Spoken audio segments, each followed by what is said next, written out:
दोस्तों नमस्कार।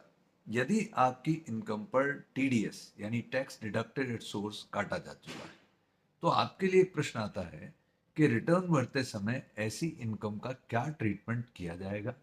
क्या अभी आपको और टैक्स देना होगा या आपके द्वारा दिया गया टीडीएस रिफंड हो जाएगा या आपका टीडीएस फाइनली निल हो जाएगा, टैक्स लायबिलिटी के अगेंस्ट एडजस्ट हो जाएगा? ऐसे बहुत से प्रश्न करदाताओं के मन मस्तिष्क में चलते रहते हैं और विशेष रूप से तब जब आईटीआर सीजन आने को है। तो दोस्तों इस विषय का उत्तर मैं इस प्रकार आपको देता हूं कि टीडीएस आपसे जो टैक्स कलेक्ट करना होता है भारत सरकार को, उसका एक मोड है।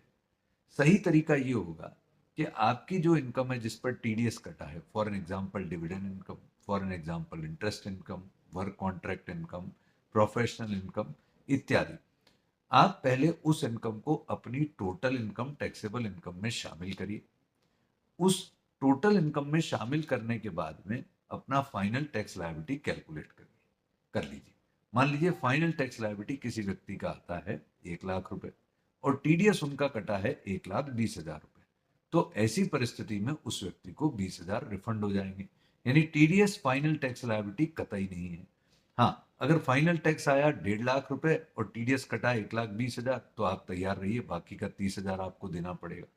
तो मूल बात ये समझने की है कि किसी भी करदाता को सबसे पहले अपनी फाइनल टैक्स लायबिलिटी डिसाइड करनी चाहिए on the income, including such income on which TDS has been deducted. यदि आपका टीडीएस ज्यादा कटा है तो रिफंड आएगा, कम कटा है तो आपको ऐसी परिस्थिति में बैलेंस पेमेंट अपनी जेब से और देना पड़ेगा। तो ये एक बड़ी इंपॉर्टेंट व्यवस्था टीडीएस के संदर्भ में आपको ध्यान रखनी है। दूसरी बात ये ध्यान रखनी है कि कुछ लोग निश्चिंत हो जाते हैं कि अनुप जी, जब मेरा टीडीएस कट ही गया संबंधित इनकम पर, तो फिर मुझे रिटर्न भरने की आवश्यकता क्या है? तो देखिए, रिटर्न भरने का क्राइटेरिया तो ये है कि क्या आपकी gross total income basic exemption limit से 2.5 लाख 3 लाख से ऊपर है, नहीं है। लेकिन मेरे जैसे चार्ट अकाउंटेंट जनरली ये सजेस्ट करते हैं करदाताओं को कि साहब, यदि आपकी कोई इनकम है जिस पर टीडीएस कट गया है, तो आप अपनी रिटर्न अवश्य भरिए।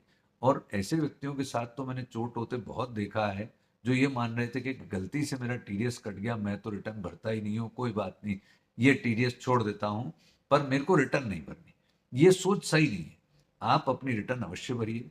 यदि आपका रिफंड बनता है तो रिफंड क्लेम करिए और भारत सरकार दूध से धो करके आपको आपके पैसे लौटाएगी।